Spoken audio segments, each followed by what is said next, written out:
الحمد لله على إحسانه والشكر له على توفيقه وامتنانه وأشهد أن لا إله إلا الله وحده لا شريك له تعظيما لشأنه وأشهد أن محمدا عبده ورسوله صلى الله عليه وعلى آله وصحبه أما بعد فإن أصدق الحديث كتاب الله وخير الهدي هدي محمد بن عبد الله وشر الأمور محدثاتها وكل محدثة بدعة وكل بدعة ضلالة وعليكم بالجماعة فإن يد الله مع الجماعة وعليكم بلزوم تقوى الله فإن بالتقوى فخاركم وسعادتكم في الدنيا والآخرة فاتقوا الله حق تقاته ولا تموتن إلا وأنتم مسلمون.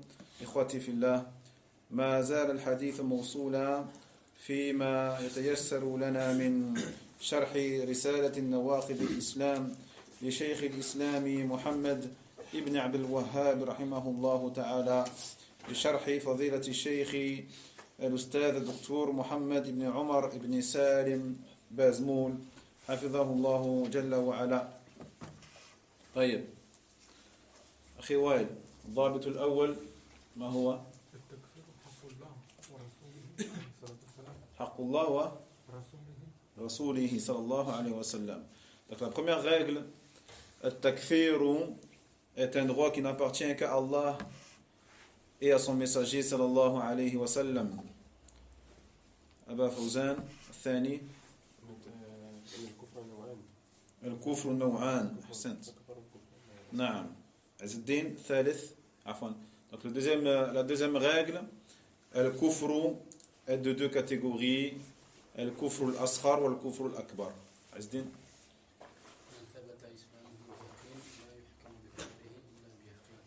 أحسنت.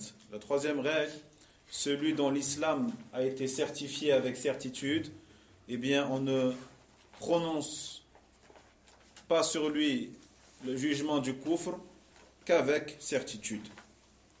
Mehdi.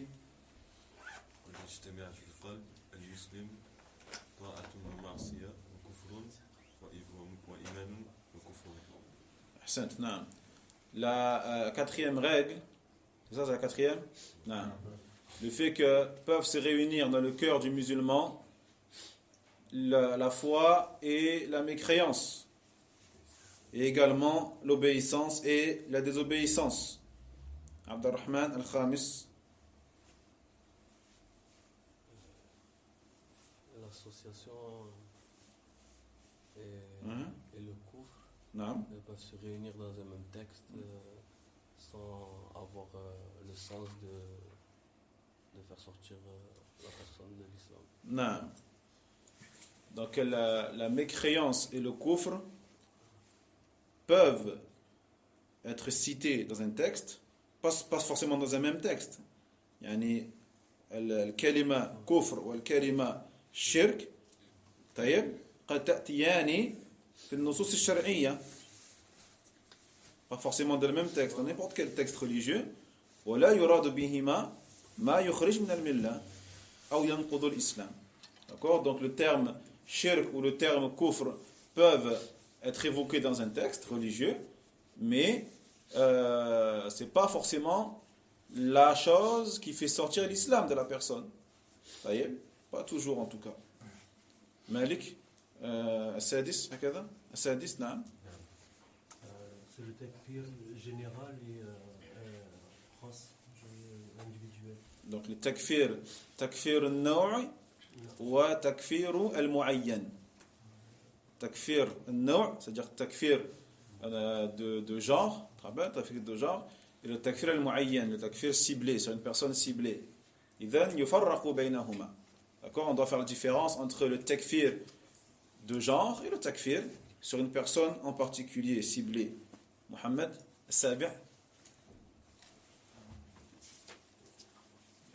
C'était pour établir un takfir de genre ou spécifique, il faut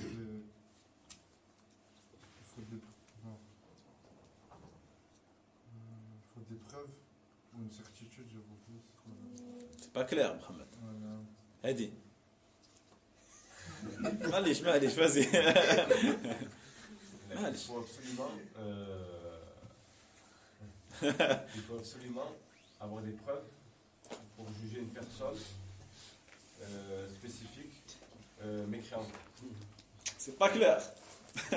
Relis ce qu'a marqué. Vas-y. Ah, il faut être... L'établissement de la preuve. Voilà. Voilà, les preuves. L'établissement des preuves. Ouais. C'est pas qu'il faille des preuves. Bien sûr qu'il faut des preuves. Il faut des preuves pour dire que cet acte ou cette parole ou cette croyance a du kufr. Bien sûr qu'il faut des preuves. Ça revient au premier dhabit, qui est que le takfir, c'est un droit d'Allah et c'est un droit du prophète sallallahu alayhi wa sallam. Mais là, ce dhabit, le 7e ici, il concerne plus particulièrement le takfir ciblé. Et pour faire un takfir ciblé, comme il a dit le frère Nuddin, il faut iqamat al-hijja. Il faut établir les preuves. L'établissement des preuves sur la personne. Donc là, c'est plus précis. C'est pas juste avoir les preuves. Bien sûr, tu as les preuves avec toi, mais il faut que tu établisses ces preuves-là sur la personne pour pouvoir faire ce takfir. طيب وهكذا. C'est bon, oui. الحمد لله. إذن الآن الضابط الثامن لا تلازم بين الحكم بكفر القول والفعل وبين قائله وفاعله. هذا كذلك مهم. لا تلازم بين الحكم بكفر القول وبكفر الفعل وبين قائل هذا القول أو فاعل هذا الفعل. هذه قاعدة مهمة، لأنه قد يقوم مانع يمنع من الحكم بكفر القائل والفاعل. قد يمنع مانع من موانع. قال شيخ الإسلام رحمه الله تعالى ابن تيمية رحمه الله السلام ورحمة الله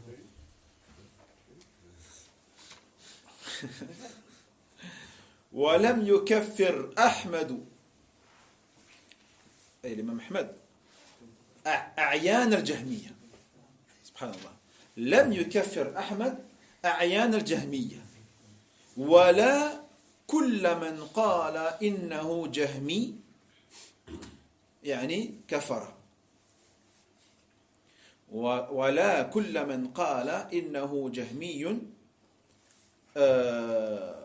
كفره، ولا كل من وافق الجهمية في بعض بدعهم، بل صلى خلف الجهمية، صلى خلفهم الذين دعوا إلى قولهم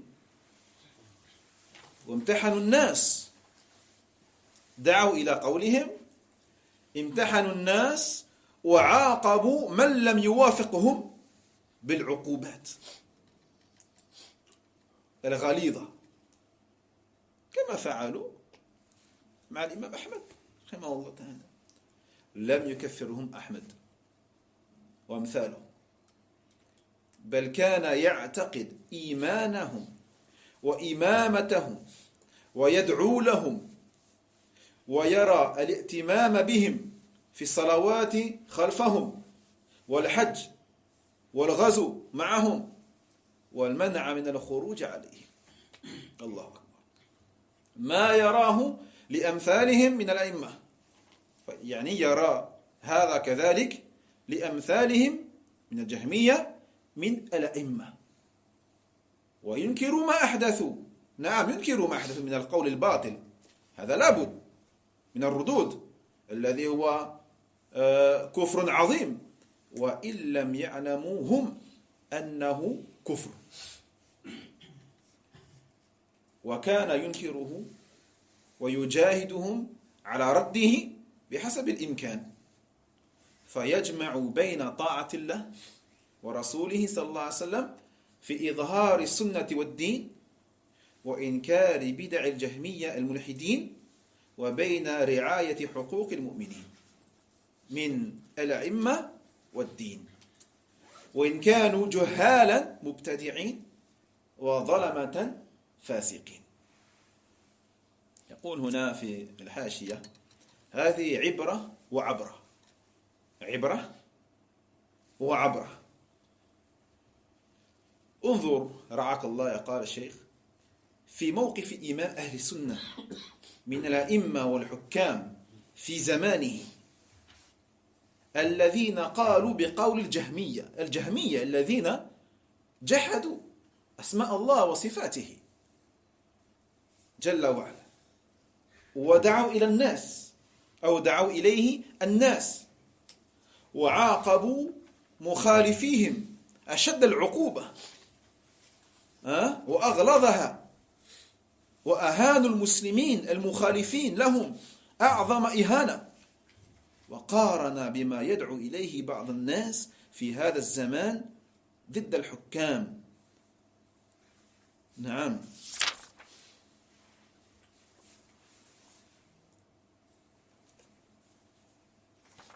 أو قارن، قال وقارن أي وقس، وقارن بما يدعو إليه بعض الناس في هذا الزمان، في زماننا هذا، ضد الحكام من تكفيرهم والدعوة والتحريض على الخروج عليهم.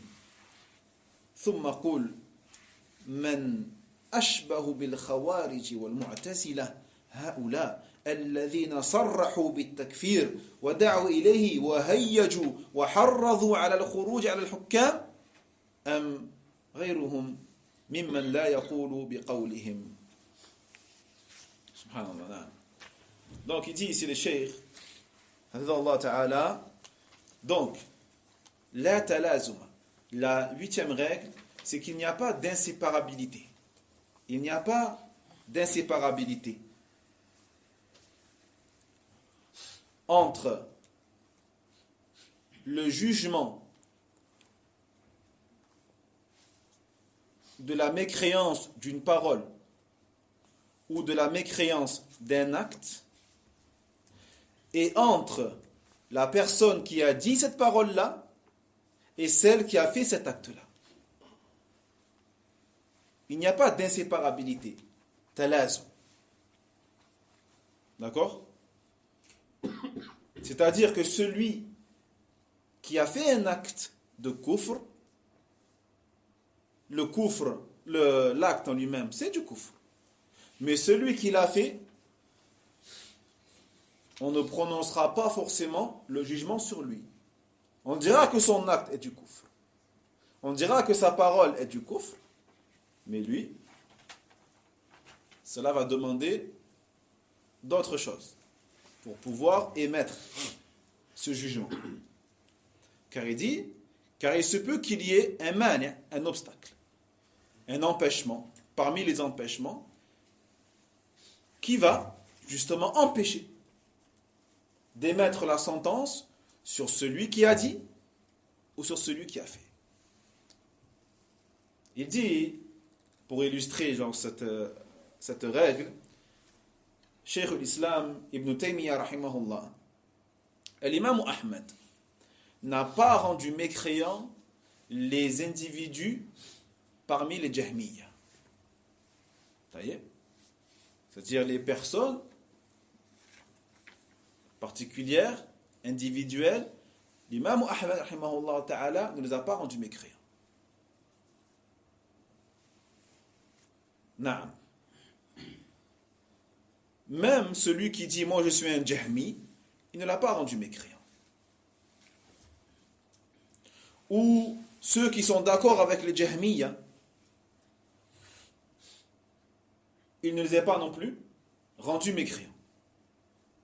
Plus que ça, il priait derrière eux. Il priait derrière les imams parmi les Jahmiyya. Ce n'était pas seulement des imams qui dirigeaient la prière, mais c'était des imams qui appelaient à leur bid'a, à leur parole. Ils priaient derrière ces gouverneurs, parce que vous savez qu'à l'époque, souvent, les imams, c'était les dirigeants eux-mêmes. Donc ils priaient derrière eux.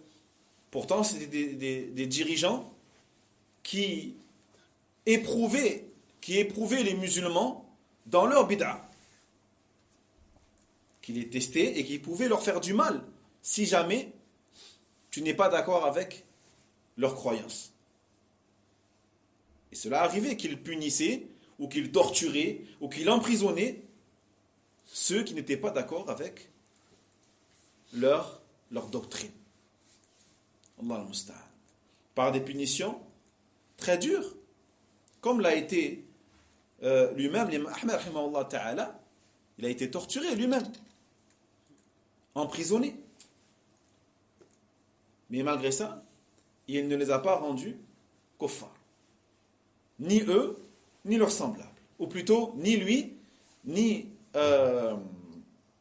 ceux qui étaient sur la voie de Ahl Sunnah wal Jama'a. Non. Au contraire, ils croyaient en leur foi et ils donnaient leurs droits en tant qu'imam, en tant que dirigeant ou imam. Et ils invoquaient en leur faveur. Ils faisaient des invocations, ils demandaient à Allah tabarak wa ta'ala des choses en leur faveur. Subhanallah. Et donc, ils voyaient comme étant légiféré de prier derrière eux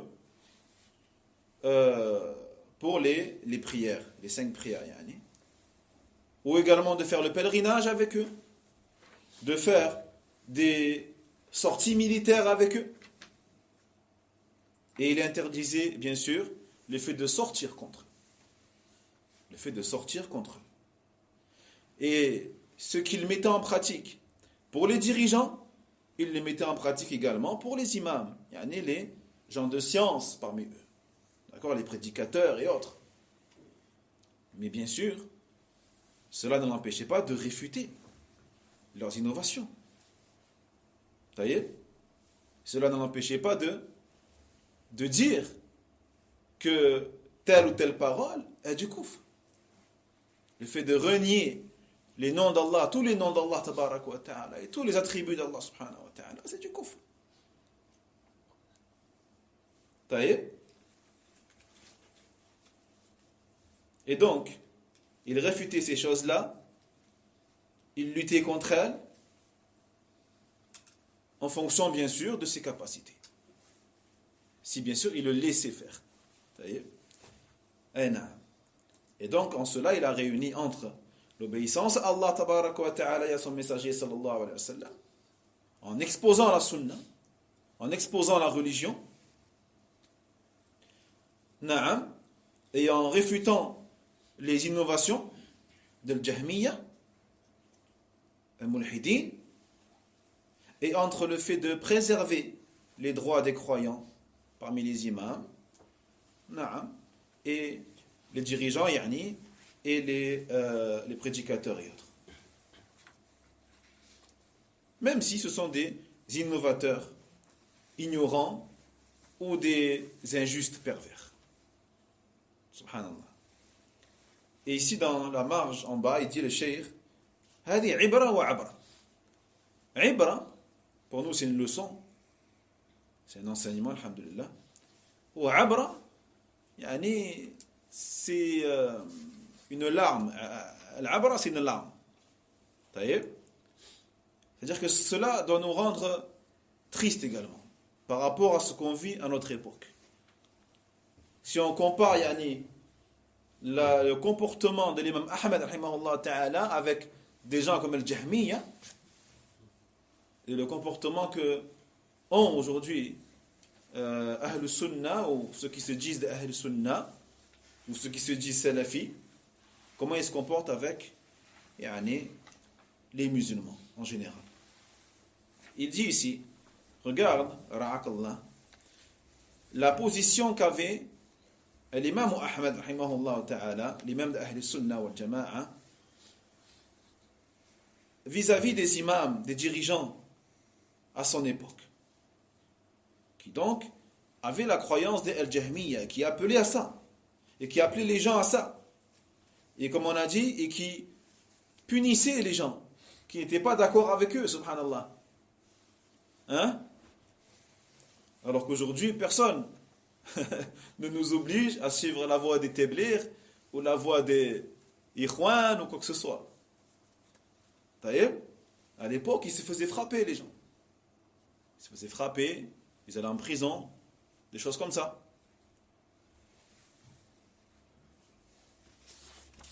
Naam. Et ils humiliaient les musulmans qui n'étaient pas d'accord avec eux. Il dit le cheikh, compare cela avec ce que font certains aujourd'hui, qui appellent à notre époque à sortir contre le gouverneur. Hein? Ou à les rendre mécréants. Allah al-Musta'an. Ils appellent à ça, ils excitent et ils rendent les gens, ils leur donnent justement cette envie de détester le gouverneur, de le critiquer en public, et puis à la fin de sortir carrément avec le gilet jaune, de sortir contre lui. Vous avez compris? Non. Donc il dit, il faut dire à ces gens-là, parce que certains malheureusement, ils ont cette croyance-là, mais ils disent que nous, Ahl-Sunnah, Salafiyoun, c'est nous on fait du takfir. C'est nous on rend mécréant.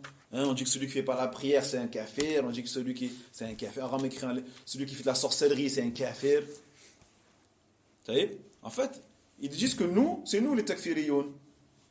Ils disent que Cheikh Mohammed bin Abdel Wahhab rahimahullah ta'ala c'est un takfiri.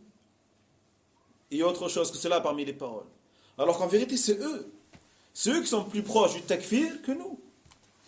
Ceux qui sont, il dit le cheikh, dis-leur, qui est plus proche des Khawarij? Qui ressemble plus aux Khawarij ou aux Mu'tazila? Hein? Est-ce que c'est Ahl Sunnah wal Jama'a qui n'appellent pas à ces choses-là? Ou est-ce que ce sont ceux qui clairement appellent à rendre mécréants les gouverneurs, qui appellent les gens à ça, qui incite les gens à sortir dans la rue, à manifester, à faire le printemps arabe, et ce genre de choses. Hein?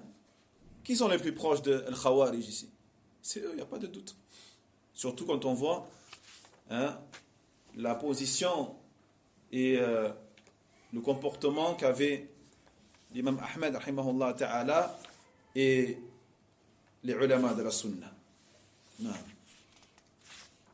وقال رحمه الله تكفير الجهمية مشهور عن السلف والأئمة لكن ما كان يكفر أعيانهم فإن الذي يدعو إلى القول أعظم من الذي يقوله والذي يعاقب مخالفه أعظم من الذي يدعو فقط والذي يكفر مخالفه أعظم من الذي يعاقبه أي نعم ومع هذا فالذين كانوا من ولاة الأمور يقولون بقول الجهمية إن القرآن مخلوق وإن الله لا يرى في الآخرة وغير ذلك ويدعون الناس إلى ذلك ويمتحنونهم ويعاقبونهم إذا لم يجيبوهم ويكفرون من لم يجبهم حتى إنهم كانوا إذا افتكوا الأسير لا يطلقونه حتى يقر بقول جهمية لا يطلقون الأسير حتى يقول بقولهم إن القرآن مخلوق سبحان الله وغير ذلك ولا يولون متوليا ولا يعطون رزقا من بيت المال إلا لمن يقول ذلك ومع هذا فالإمام أحمد رضي الله عنه ورحمه ترحم عليهم سبحان الله حتى بعد موتهم ترحم عليهم واستغفر لهم لعلمه بأنهم لم يتبين لهم أنهم مكذبون للرسول صلى الله عليه وسلم الله أكبر ولا جاحدون لما جاء به ولكن تأولوا فأخطأوا وقلدوا من قال ذلك لهم Ajib. Il dit ici, Cheikh al-Islam, rahimahullah, Naam, le takfir de Al-Jahmiya est connu chez les salafs et les imams Ahl-Sunnah. Mais ils n'ont pas rendu mécréants les individus. Ils disent que Al-Jahmiya kuffar. Al-Jahmiya kuffar wa aqidatuhum kufriya. Et leur croyance c'est du kufr. Mais les individus, là. Pourtant, comme on a dit, c'est des gens qui rendaient mécréants ceux qui n'étaient pas d'accord avec eux. Subhanallah. Il dit, c'est le cheikh. Pourtant, celui qui appelle à une parole, il est pire que celui qui l'a dit. D'accord? Celui qui appelle à quelque chose, il est pire que celui qui n'appelle pas, même s'il l'a dit. Celui qui punit celui qui n'est pas d'accord avec lui, il est pire que celui qui appelle mais qui ne punit pas. Et celui qui rend mécréant celui qui n'est pas d'accord avec lui, il est pire que celui qui punit mais qui ne rend pas mécréant. Mais malgré tout ça, ils n'ont pas rendu mécréant l'individu parmi le Jahmiya. Qu'il appelle, qu'il n'appelle pas. Qu'il punisse ou qu'il ne punisse pas. Qu'il rende mécréant ou pas.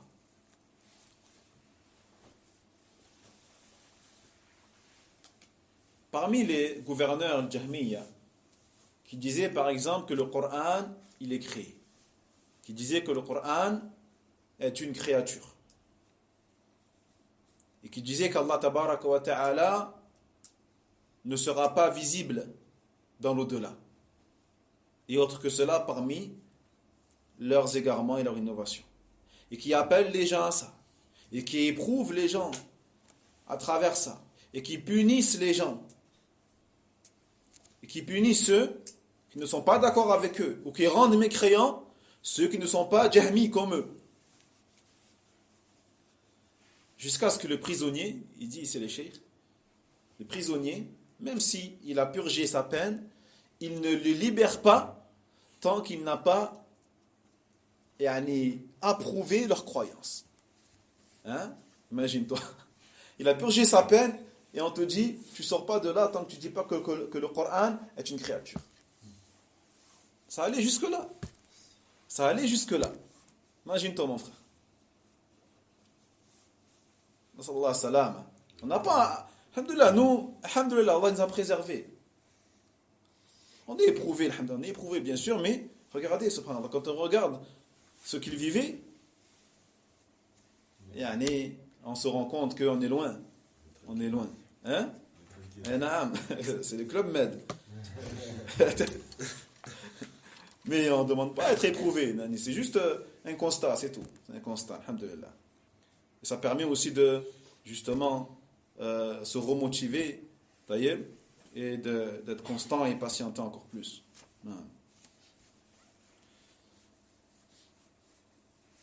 Et il se pouvait même que ces dirigeants-là délaissaient complètement leurs citoyens qui n'étaient pas d'accord avec eux.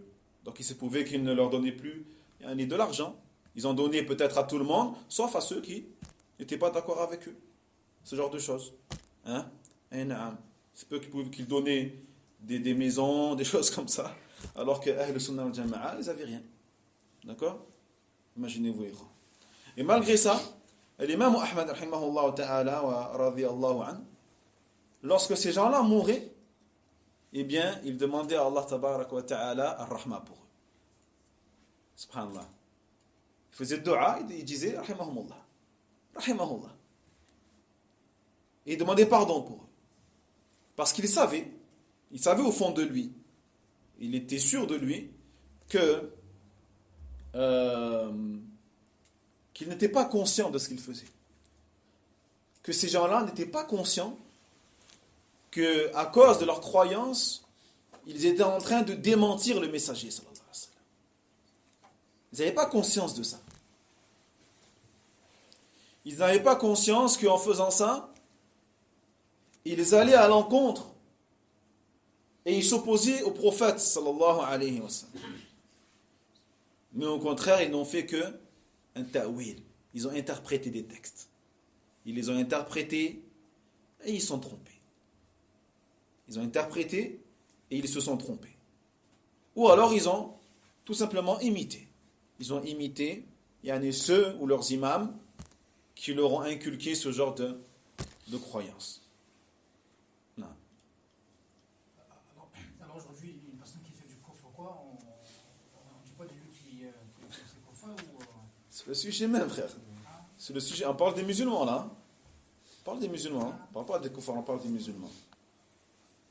On a dit que on fait la différence entre l'acte et celui qui fait l'acte. L'acte, c'est du kufr, alhamdoulilah. Tu as des preuves, c'est du kufr. Maintenant, celui qui l'a fait, tu ne dis pas que c'est un kafir, ou tu ne le fais pas sortir de l'islam tant que la preuve n'a pas été établie sur lui. Vous voyez? Pourquoi? Parce qu'on a dit qu'il n'y a pas d'inséparabilité entre l'acte et celui qui fait l'acte. Ce n'est pas deux choses qui sont tout le temps inséparables. Non, tu peux les séparer. Tu peux les séparer. Vous voyez? Maintenant, si tu as établi les preuves sur elle, et qu'elle a bien compris les preuves, et que malgré ça, elle refuse, là, tu les mets ensemble. Là, l'acte et la personne, là, tu les remets ensemble. Mais sinon, non. Hein? Ça veut dire que toutes les sectes égarées, on les considère comme des musulmans? Non, ça dépend des sectes. Comme là, il dit, el-Jahmiya, kuffar. El-Jahmiya, de manière générale, parce que tu parles de manière générale, tu dis kuffar. D'accord? Tu dis al-Rawafid, ceux qui adorent Ali radiallahu anhu, kuffar. D'accord? Ceux qui vouent une adoration pour autre qu'Allah Jalla wa Ala, c'est un kafir. Ou celui qui rend mécréant la majorité des sahaba, c'est un kafir. Ou c'est des kuffars. Maintenant, de prendre un tel en particulier parmi les Rawafid, ou parmi le Jahmiya, ou parmi ces gens-là, exemple Zayd ibn Muhammad, par exemple, hein? Eh bien, tu ne peux pas dire que c'est un kafir tant que la preuve n'a pas été établie sur lui. Ça veut dire que si eux ont pris sur lui, tout en sachant qu'il était dans cette secte-là, dans cet égarement. Là, il faut revenir. Après, aux gens qui connaissaient bien la personne ou ce genre de choses. Parce que l'imam Ahmed, rahimahullah ta'ala, pourquoi il a demandé rahma pour eux après leur mort? Il a demandé pardon pour eux. Parce que lui, il était sûr et certain que la personne, elle ne savait pas ce qu'elle faisait. Il en était sûr. Donc après, c'est au cas par cas. C'est au cas par cas. Si tu ne connais pas la personne, il faut se renseigner sur elle. Allahu a'lam. Tu vois? Mais l'imam Ahmed, rahimahullah ta'ala, on voit ici que il a prié derrière même les imams, derrière les gouverneurs qui mettaient en prison Ahl Sunnah wal Jama'a, qui les torturaient, etc. Tu vois? Donc lui, il les connaissait. Il les connaissait bien, surtout que lui-même, il a été éprouvé par eux, par ces gens-là. Hein, et par 3 générations de gouverneurs. 3 générations de gouverneurs, subhanallah. Donc il les connaissait très bien. Vous voyez? Non. Est-ce que c'est bon? Il y a une différence entre cette règle-là et celle qu'on a vue sur Tafsir al-Alim et Marwa. Oui, il y a une différence. La précédente? Non. Il y a deux carnets sur la société.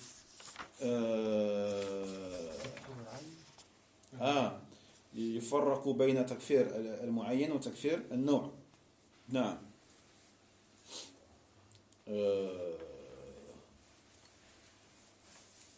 C'est vrai qu'elles sont proches les deux. C'est vrai que les deux sont proches. نعم. نعم. Mais là, on voit ça, mais d'un autre point de vue. D'un autre point de vue. Et là, on voit que dans la règle, je crois, numéro 6, on a vu juste que tu as 2 takfirs différents. D'accord? Alors que là, on voit que c'est autre chose. Là. On voit que l'acte, il est pas inséparable de celui qui le fait. Donc, c'est une chose différente quand même. C'est autre chose, non. Est-ce que c'est bon, إخوة؟ الضابط التاسع الكفر يكون بالقول بمجرده. الكفر يكون أو قد يكون بالقول بمجرده.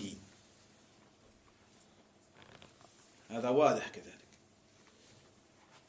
كمن سب الله تعالى أو رسوله صلى الله عليه وسلم أو استهزأ بهما أو بالدين، نسأل الله العفو والعافية. وقد يكون الكفر بمجرد الفعل كذلك، كمن يسجد لما يعبد من دون الله أو يطوف بالقبر. وقد يكون الكفر بأمر اعتقادي فقط، ليس باللازم أن يأتي العبد بالكفر في هذه الثلاثة، القول والاعتقاد والفعل. لا، قد يكون الكفر بالقول فقط أو بفعل فقط أو باعتقاد فقط. أي نعم. وقد يكون الكفر بالشك، فإن الكفر يقابل الإيمان. فكما أن الإيمان لا بد فيه من قول باللسان، نعم الإيمان لا بد فيه من قول وعمل بالجوارح واعتقاد في الجنان، فإن الكفر كذلك. الكفر يكون باللسان ويكون بالأعمال ويكون بالجنان، إما باعتقاد ما ينافي الإيمان أو بالشك. Donc la deuxième règle, les croix, al-kufr yakun bil qawl bi mujarradihi. C'est-à-dire que la mécréance peut se produire à cause d'une parole seulement. La personne peut tomber dans la mécréance à cause d'une seule parole. D'une parole. Comme le fait d'insulter Allah tabaraka wa ta'ala, wal iyadhu billah, ou le fait d'insulter son messager sallallahu alayhi wa sallam, ou le fait de se moquer d'Allah et de son messager sallallahu alayhi wa sallam, ou de la religion. Comme al-kufr peut se produire à cause d'un acte seulement, comme le fait de se prosterner pour autre qu'Allah tabaraka wa ta'ala, ou le fait de tourner autour d'une tombe. Et le kufr peut se produire également à cause d'une croyance. Donc, pour tomber dans le kufr, il n'est pas obligé de réunir les trois. D'accord? C'est pas obligé. Il y a de tomber dans une parole de kufr, il y a aussi un acte et aussi une croyance. Non. Il se peut que tu tombes dans le kufr juste à cause d'une de ces trois choses. Ou à cause d'un doute également. Un doute. Donc le kufr s'oppose diamétralement à la foi. Donc comme la foi, elle, comme vous savez, c'est une parole de la langue, c'est un acte des membres et une croyance du cœur, eh bien le kufr également peut se faire à travers la langue, peut se faire à travers les œuvres des membres et également à travers une croyance du cœur. En croyant par exemple une chose qui annule ou s'oppose totalement à la foi ou à cause d'un doute. قال تعالى ولئن سألتهم ليقولن إنما كنا نخوض ونلعب قل أبالله وآياته ورسوله كنتم تستهزئون لا تعتذروا قد كفرتم بعد إيمانكم إن نعفو عن طائفة منكم نعذب طائفة بأنهم كانوا مجرمين. سورة التوبة. وفي جميع ذلك لا بد من توفر الشروط وانتفاء الموانع. حتى في ذلك لا بد قال الشيخ من توفر الشروط وانتفاء الموانع حتى يحكم بالكفر. وينبني على ذلك أنه لا يصح حصر الكفر المخرج من الملة في الاعتقاد فقط. أي نعم، لا يصح. قد يكون التكفير بقول وقد يكون التكفير بفعل. Il dit Allah tabaraka wa ta'ala dans le sens rapproché sourate At-Tawbah, et s'ils tu les interroges, ils te diront certainement nous ne faisions que bavarder et jouer yani. Hein? Donc vous connaissez, on a déjà cité al-Qissa lorsque le Nabi sallallahu alayhi wa sallam هذا في غزوة Tabouk, نعم, et qu'il y avait une personne lors d'une assise, ماذا قال؟ ما رأيت مثل قرائنا هؤلاء ماذا؟ أرغب بطونا وأكذب ألسنا وأجبن عند اللقاء. Un homme, il avait dit quoi? Lors d'une assise, il a dit, je n'ai pas vu des qurra tels que les nôtres. Et il parlait de qui ici? Du prophète d'abord. Il parlait d'abord du prophète sallallahu alayhi wa sallam et des compagnons. Je n'ai pas vu plus gourmand qu'eux, plus menteur qu'eux, a'oudhu billah, et plus lâche qu'eux pendant le combat. Ça y est. Et quand ils ont dit ça, ils savaient que c'était interdit. Hein. Ils savaient que c'était interdit, bien sûr. Mais ils ne pensaient pas que cela atteignait le degré de kufr. Ils ne pensaient pas que ça atteignait le degré de kufr. Al-Muhim, la qissa, vous la connaissez. Et puis, un sahabi qui était présent, il a dit, t'es un munafiq. T'es un munafiq et je vais informer le Nabi sallallahu alayhi wa sallam de ce que tu viens de dire. C'était qui, le sahabi? On l'a dit déjà. Aouf ibn Malik, radiyallahu anhu. Si vous voulez le retenir, je vous conseille de l'écrire, c'est mieux. Sinon, au prochain cours, ça va se reproduire encore. Aouf ibn Malik. Donc, quand il est parti, quand il s'est rendu auprès du prophète, sallallahu alayhi wa sallam, Allah Jalla wa ala, il avait déjà révélé les ayats. Il avait déjà révélé les ayats avant qu'il n'arrive. Donc Allah il dit, dans le sens rapproché, si tu les interroges, ils te diront, on faisait que bavarder et jouer. C'est-à-dire, on n'avait pas l'intention de te rabaisser ou te manquer de respect ou t'insulter ou t'injurier. Non, ce n'était pas leur intention. Allah il lui dit, Qul, dit, est-ce d'Allah, de ses versets, de son messager, que vous vous moquez? Ne vous excusez pas, vous avez certes mécru après avoir cru.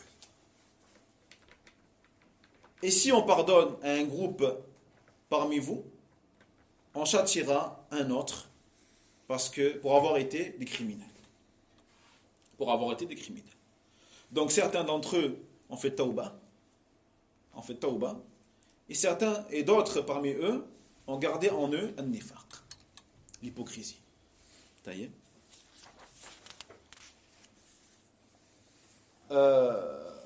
Et dans tous les cas, il dit le cheikh, il faut, pour émettre le takfir sur un individu en particulier, ces deux choses-là, il faut les connaître par cœur.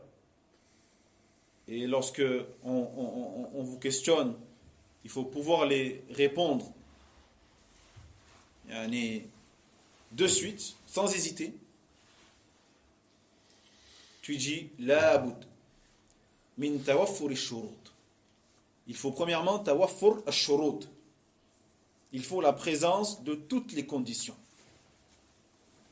Et deuxième chose, il faut intifa'u al-mawani'. Intifa' al-mawani'. Et l'absence d'empêchement. Il faut la présence des conditions et l'absence d'empêchement. Parce que même celui qui a insulté Allah tabaraka wa ta'ala, avant de dire hada kafir, il faut ces deux choses-là. Comment?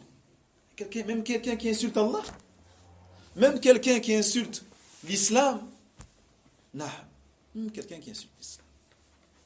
Qui te dit que la personne était consciente à ce moment-là? Qui te dit qu'elle était consciente? Qui te dit qu'elle n'était pas contrainte à faire ça?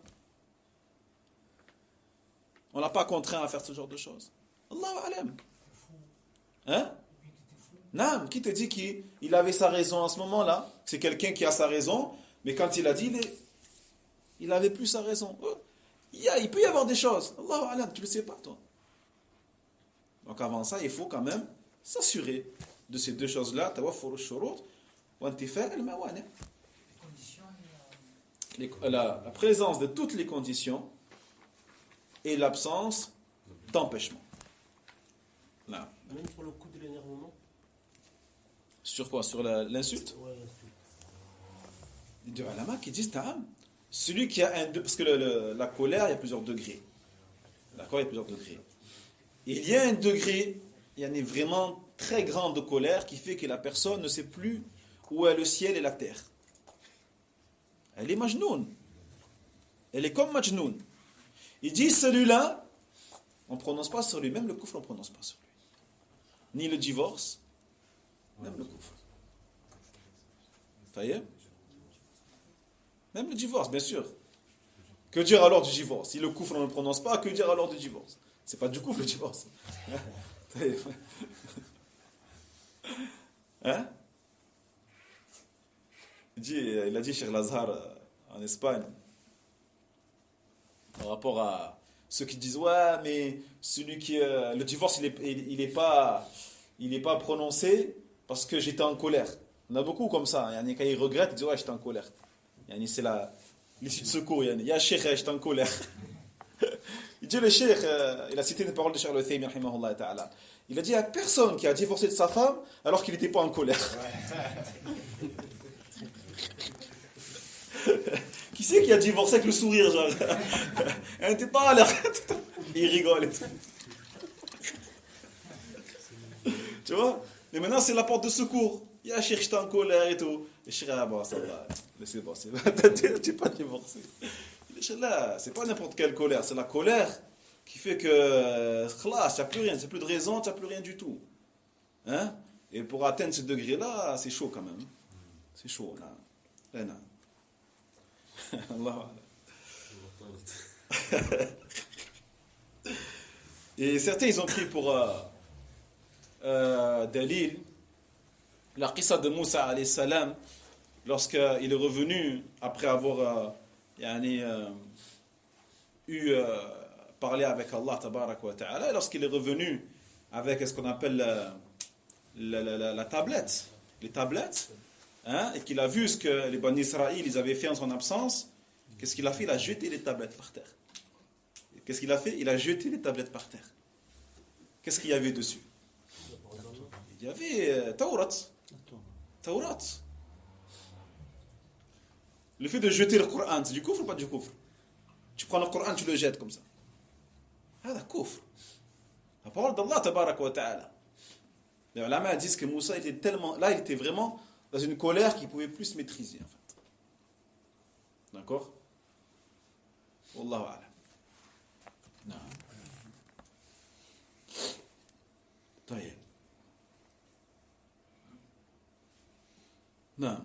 Et de là, il dit le cheikh qu'il n'est pas correct de dire que le kufr faisant sortir de l'islam est seulement le kufr au niveau de la croyance, c'est tout. C'est que le kufr au niveau de la croyance qui fait sortir de l'islam. Mais un kufr au niveau d'un acte, ou au niveau d'une parole, non. Tant que la personne a une bonne croyance, ne sort pas de l'islam. Là, c'est pas correct.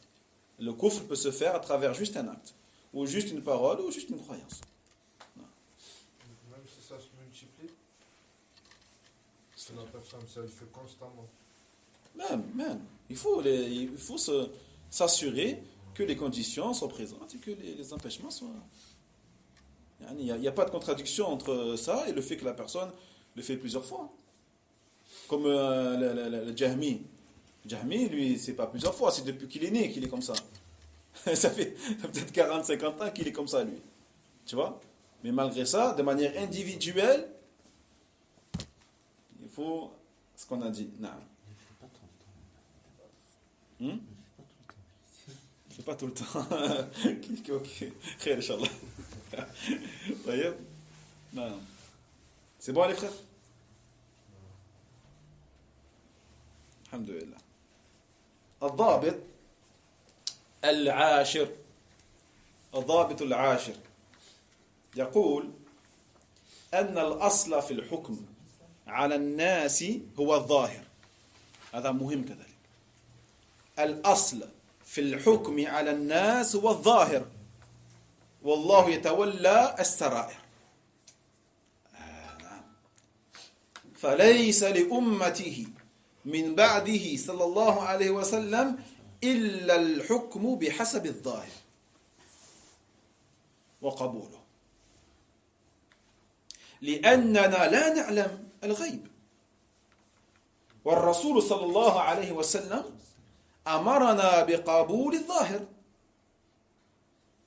عليك أن تقبل الظاهر، لا تقول لا الإنسان كاذب الإنسان كاذب قال كذا لكن لا أعتقد لا.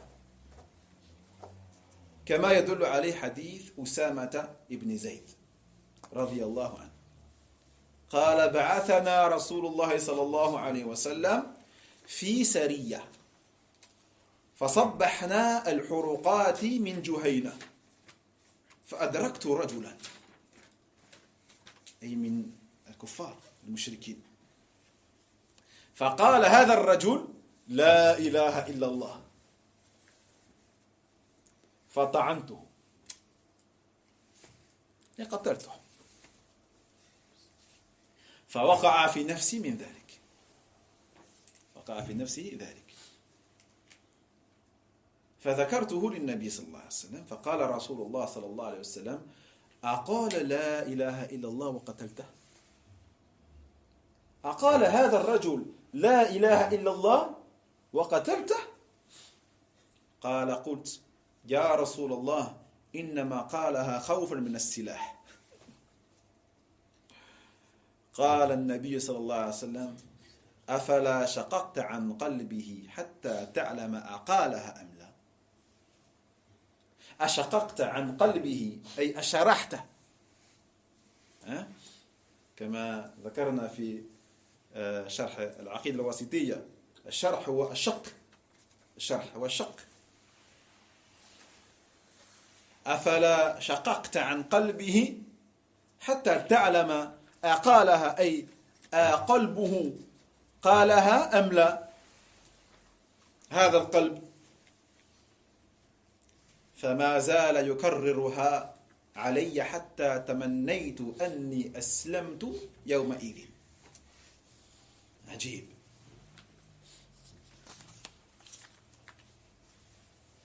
Donc la 10e règle, il dit la base dans le jugement sur les gens, c'est l'apparence. Nous jugeons les apparences.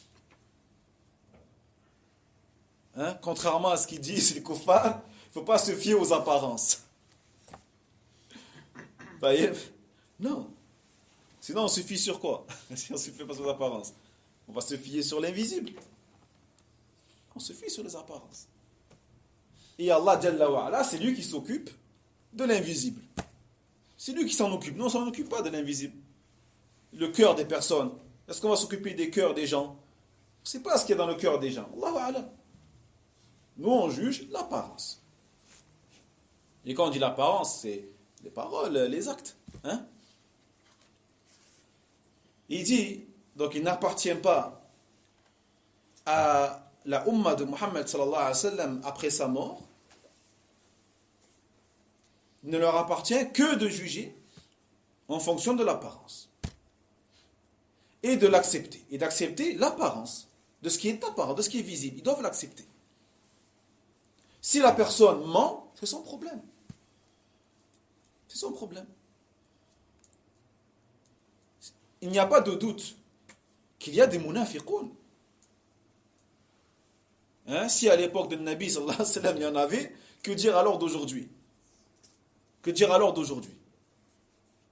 Mais est-ce que c'est à nous de les chercher ou de les débusquer?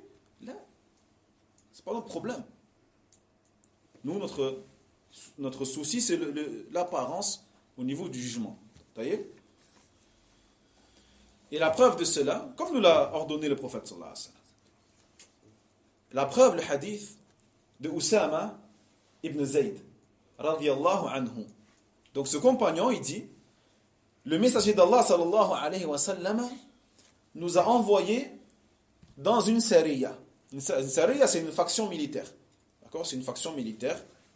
Yani, il a été envoyé avec elle. فَصَبَّحْنَا الْحُرُقَاتِ مِنْ جُهَيْنَا. Ils sont arrivés le matin, fi sabah, à un endroit appelé le Huruqat, min Juhayna. Le Huruqat ici, c'est les descendants de la tribu de Juhayna, d'accord? Les ulama disent que c'était à 100 et quelques kilomètres de El-Medina. Al-Muhim.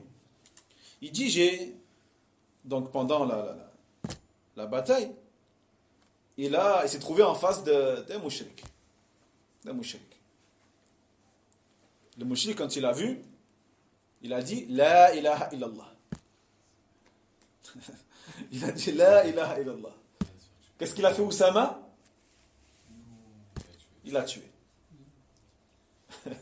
Imagine-toi, c'est la guerre, hein? C'est la guerre. La peur, de mourir, etc., etc.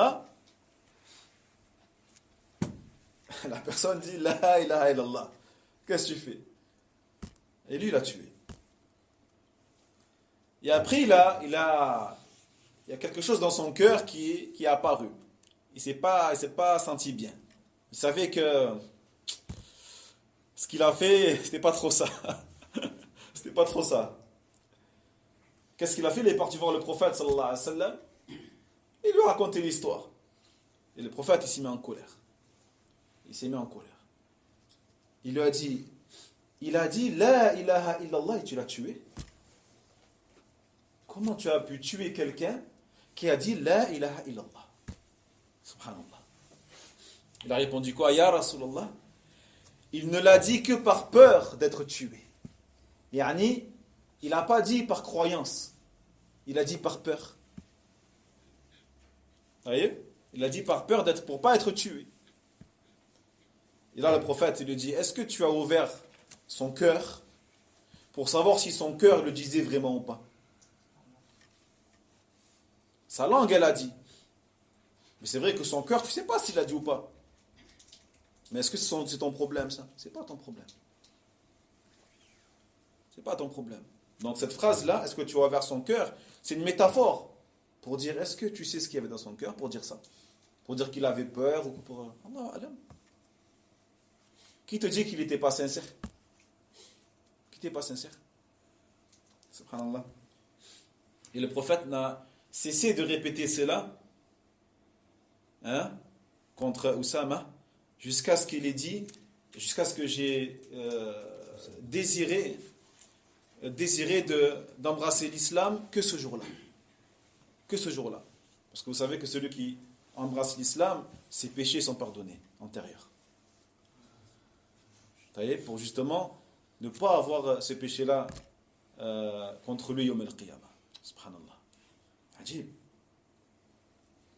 Naam. ومن ذلك أن الله تعالى قد أخبر نبيه صلى الله عليه وسلم عن المنافقين الذين كانوا بين ظهراني أصحابهم مقيمين معتقدين للكفر عرفهم إياهم بأعيانهم سبحان الله عرف الله عز وجل نبيه صلى الله عليه وسلم بأعيان هؤلاء المنافقين من هم؟ فلان ابن فلان فلان ابن فلان فلان ابن فلان منافق ثم لم يبح لهم قتلهم وسبيهم لم يبح إذا كانوا يظهرون الإسلام بألسنتهم فكذلك الحكم في كل أحد من خلق الله وهذا في كل أحد من خلق الله تبارك لا تقول هذا منافق يعني هذا يظهر الإسلام لكن منافق يعني أعرفه أنا ها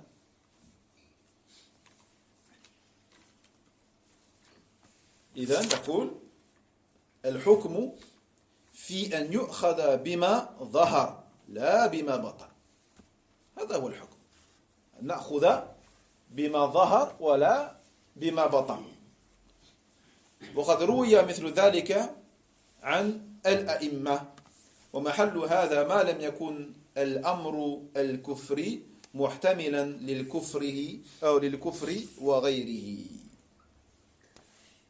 طيب.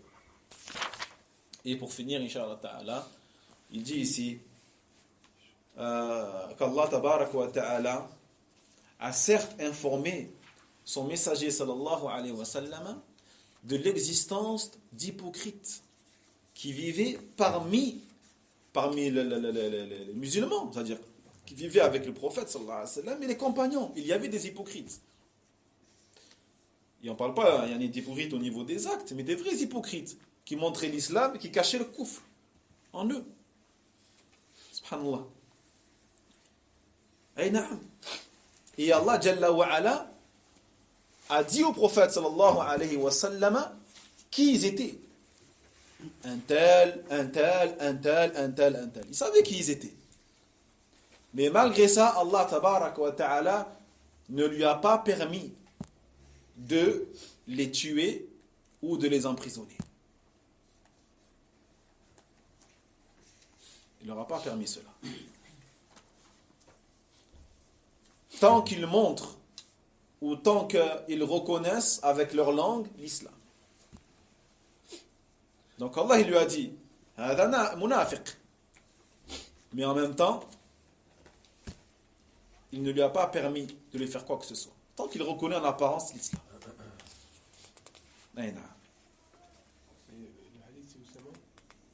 Ibn Zayd. Et également le jugement. Donc ce jugement-là, ça concerne tout le monde. Toutes les créatures. Nous, on prend ce qui est apparent, ce qui est visible. Et on ne doit pas dire non, moi je le connais bien, c'est un hypocrite. Il fait semblant, lui, il fait semblant. Lui, il se convertit juste pour se marier. Il se convertit juste pour se marier. C'est tout. Hein? On ne va pas dire ça, subhanallah. On ne va pas dire ça. Même si tu as des doutes, même s'il y a des choses qui font que c'est douteux, garde-le pour toi. Garde-le pour toi, fais dua pour lui. Fais dua pour lui. Non. On doit prendre donc ce qui est visible, pas ce qui est invisible, car l'invisible, dans tous les cas, seul Allah Jalla wa Ala le sait. Et cela, donc, ce manhaj, il a été rapporté donc de tous les imams de Ahl Sunnah wal Jama'a. Et cela concerne donc tout cela, ikhwa, concerne le kufr,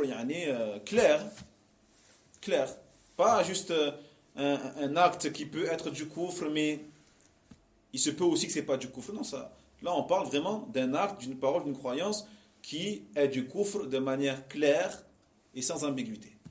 D'accord? Que dire alors des actes qui peuvent des fois être interprétés ou qui peuvent avoir un jugement autre que le kufr? C'est encore pire. نعم فنكتفي بهذا إن شاء الله تعالى وقد رأينا كم من ضوابط. رأينا 10 ضوابط بحمد الله عز وجل. فالعلم عند الله سبحانه وتعالى. وآخر دعوانا الحمد لله رب العالمين، وصلى الله على نبينا محمد وعلى آله وأصحابه أجمعين وسلم تسليما. وينجي الله الذين اتقوا بمفازتهم لا يمسهم السوء ولا هم يحزنون.